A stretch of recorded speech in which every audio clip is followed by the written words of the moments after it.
নমস্কার, আমি সুমি কিচেন থেকে সবাইকে স্বাগতম। আশা করি সবাই ভালো আছো, আমিও ভালো আছি। তো আজ আমি নিরামিষ আলুর দম বানিয়ে দেখাবো। তার জন্য পুরোটা রেসিপি দেখতে থাকো, আর যদি ভালো লাগে লাইক কমেন্ট শেয়ার করে দেবে। আলুর দমটা বানানোর জন্য আমি এখানে 500 গ্রাম ছোটো সাইজের আলু নিয়েছি। তো আলুগুলো খোসা ছাড়িয়ে পরিষ্কার করে ধুয়ে নিয়েছি। এখন দিয়ে দিচ্ছি লবণ 1 চামচ, আর হলুদ 1 চামচ, আর দিয়ে দিচ্ছি সামান্য একটু লঙ্কার গুঁড়ো। এখন আমি সব কিছু ভালো করে মাখিয়ে নিচ্ছি। সব কিছুকে মাখিয়ে নেওয়ার পর 10 মিনিটের জন্য আমি রেস্টে রেখে দেবো। তো 10 মিনিট পর আমি চলে এসেছি। এখন একটা গ্যাসের মধ্যে কড়াই বসিয়ে দিয়েছি, আর কড়াইটা গরম হয়ে গেছে। এখন আমি দিয়ে দিলাম সাদা তেল। তো প্রথম আমি আলুগুলো ভেজে নেব। তো আলুগুলোকে তেলের মধ্যে আমি খুব ভালো করে ভেজে নিচ্ছি। আর আলুগুলো ভেতর থেকে সিদ্ধ হওয়ার জন্য আমি একটা ঢাকনা দিয়ে ঢাকিয়ে দিচ্ছি। তো ঢাকনাটা খুলে এখন আমি আলুগুলোকে আবারও নেড়ে নিচ্ছি। আর ঢাকনাটাকে 2 বার মতন দিয়ে খুব ভালো করে আমি আলুটাকে ভেজে নিচ্ছি। আর ঢাকাটা দেওয়ার কারণে আলুটা ভিতর থেকে খুব ভালোভাবে সিদ্ধ হয়ে যাবে। আর আলুগুলো ভাজা হতে হতে এদিকে আমি একটা মশলা করে নেব। তো এখানে আমি নিয়ে নিচ্ছি কিছু আদা কুচি, 2টো পাকা লঙ্কা, আর দিয়ে দিচ্ছি 1 চামচ পোস্ত, আর দিয়ে দিচ্ছি 1 চামচ জিরে, আর 1 চামচ ধনে। তো এখন সব কিছুকে জল দিয়ে ভিজিয়ে রাখছি 10 মিনিটের জন্য। আর 10 মিনিট পর আমি এগুলো পেস্ট করে নেব। আর আমি এখানে একটি বড় সাইজের টমেটো নিয়েছি, এই টমেটোটাকেও আমি পেস্ট করে নেব। তো দেখতেই পাচ্ছ বন্ধুরা, আলুগুলো আমার ভাজা হয়ে এসেছে। তো এখন আমি আলুগুলোকে একটু তেল ঝরিয়ে ছান্তার সাহায্যে উঠিয়ে নিচ্ছি।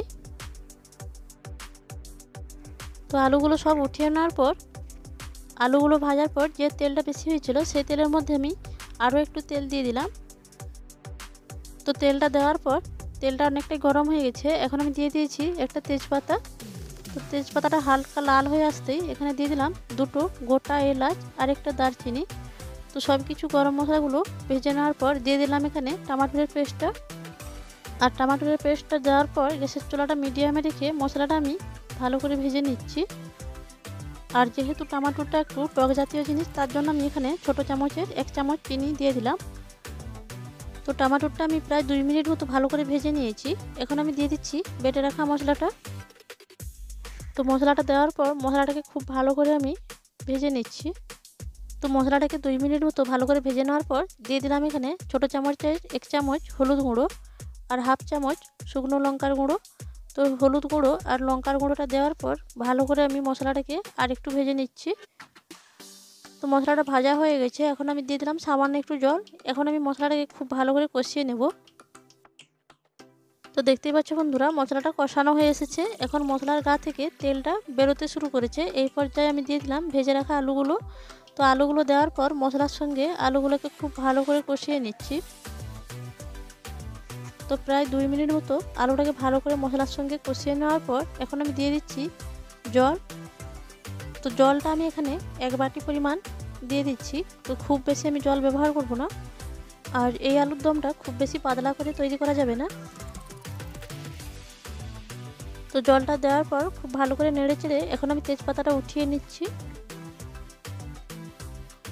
তো এখন ঝোলটা ফুটতে শুরু করেছে হালকা, দেখতেই পাচ্ছ। তো এখন আমি দিয়ে দিচ্ছি লবণ স্বাদ মতো।